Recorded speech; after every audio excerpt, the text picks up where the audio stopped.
Fateba, épisode 2. Processus initiatique et symbolisme. L'ordre des causes et l'ordre des raisons. Par exemple, le vieux veut donner un enseignement. D'abord, on prend l'homme. On dit d'abord que c'est que l'homme. On dit c'est l'être qui est tout et rien.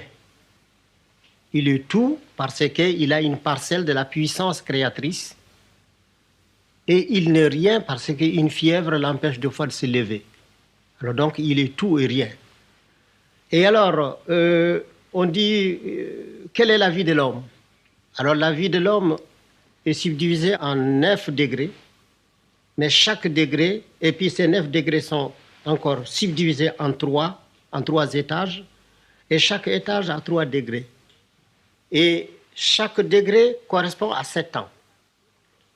Ainsi, de la naissance jusqu'à la 7e année, on est au premier degré du degré inférieur, c'est-à-dire l'enfant est à l'école de sa mère.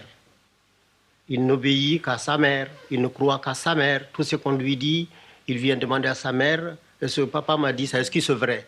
Ou bien je vis ça, est-ce que c'est vrai? Donc il ne voit que par sa mère, durant 7 ans.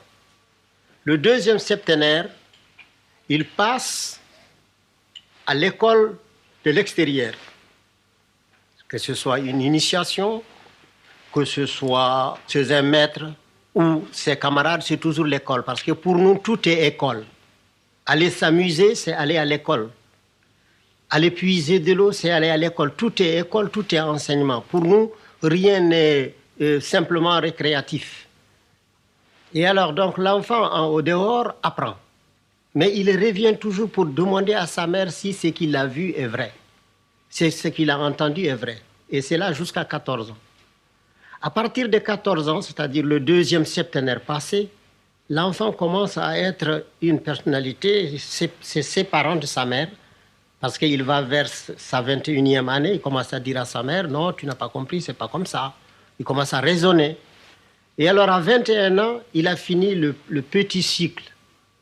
Alors, il est censé avoir fait un premier tour dans toutes les initiations.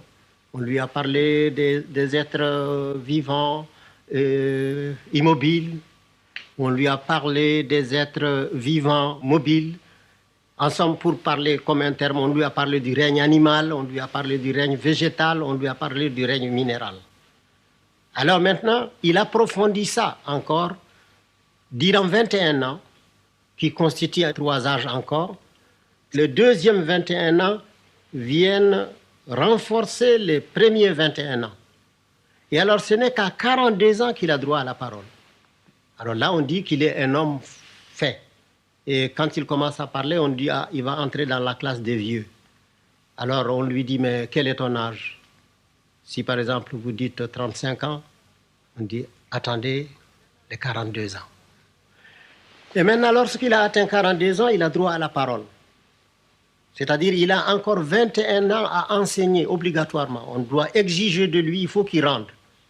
C'est qu'en 21 ans, il a pris dans sa jeunesse, il a mûri dans son âge d'homme, il faut qu'il le rende dans son âge de vieillesse, c'est-à-dire jusqu'à 63 ans.